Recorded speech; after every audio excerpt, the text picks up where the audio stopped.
Sa araw na ito ay marapat lamang na magdiwang ang buong sambayanan sapagkat may dalawa tayong magigiting na binata na lakas loob at buong tapang na mag-aalay ng kanilang sarili bilang pari ng Diyos.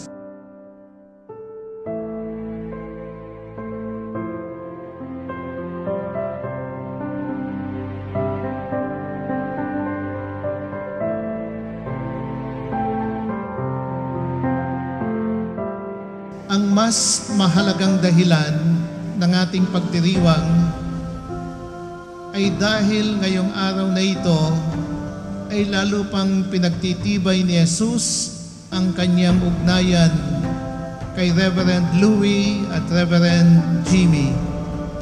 Tinatali niya ang kanyang sarili sa kanila sa isang espesyal na relasyon ng pagkakaibigan.